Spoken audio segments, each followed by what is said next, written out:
Reporting from the South American countries of Uruguay and Paraguay, this is Mission Sonlight, a production of the Media Missionaries at Network 7 Media Center.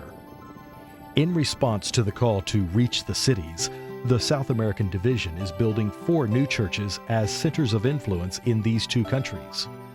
The centers in Paraguay will be located in the city of Ascension, and in Uruguay, they will be based in the capital city, Montevideo.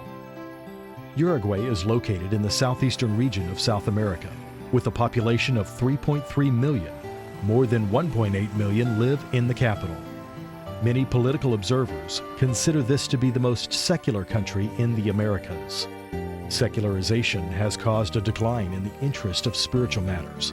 Pessimism and apathy has been a problem, but the message of salvation offers hope for a better future. This monument is a reminder of the diligence of the settlers of South America. That same intrepid spirit is returning to the work of the Seventh-day Adventist Church members to grow for God. The government leaders of Uruguay are seeking ways to help their citizens remember their roots and reinvigorate the spirit of diligence and optimism. As people are encouraged to find better opportunities for their lives, Adventist Church members have also been able to offer them hope in spiritual matters. In the past 5 years, the Uruguay Union has planted 26 new churches. That work will continue in the suburbs of La Teja and Goyas.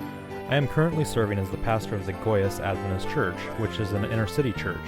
We currently meet in the cramped space of the Nuevo Tempo radio station. The space is only 10 feet by 10 feet, but each Sabbath our members faithfully attend the Sabbath services. One of those members is Pablo Bentacur. I used to party and drink beer with my friends.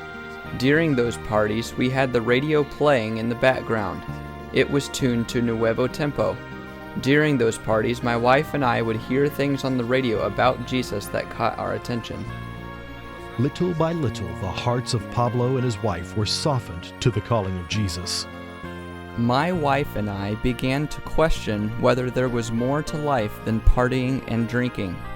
When we attended some meetings at Nuevo Tempo, we were shocked to learn about end-time events.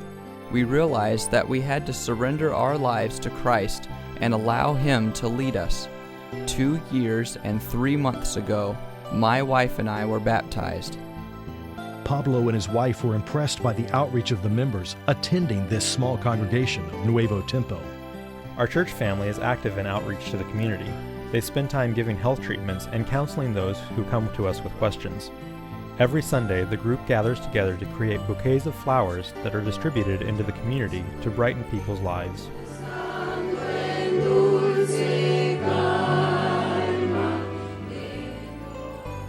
These types of ministry have proven effective. Currently, 15 new members have been baptized because the Adventist Church has offered a message of hope. This growth has encouraged the members to do even more.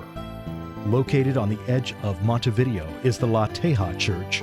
Members currently meet in a home, but they look forward to a new building that will be constructed on the site. The church will be designed to specifically meet the needs of the ministries of the church. I'm the pastor of the La Teja Church. We have dreamed and prayed about a new church building for many, many years. The La Teja Church has grown from a Sabbath school group that challenged itself to plant a church in a new location. The group called itself El Prado, or The Meadow. The beginnings of that Sabbath school group were 7 people who had a vision to answer the call to make disciples of Jesus. Following conversions and baptisms, today there are 22 members of La Teja. Our church has had the dream to build our own building where we can keep preaching the gospel. Our children don't have a place where they can meet for Sabbath school, so they come to this little room in a member's home after church. This weighs heavily on the hearts of those of us who are parents. The message of Jesus needs to be spread to all the world. The members of the Goyas Church thank you for your contribution to the 13th Sabbath mission offering.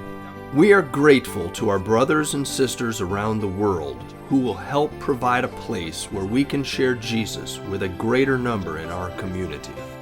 We need to reach our hands around the world and share the story of Jesus in every town and city.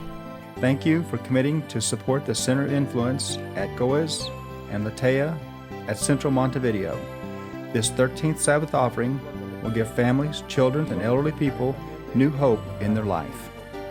The third angel's message is being proclaimed around the world and people are responding.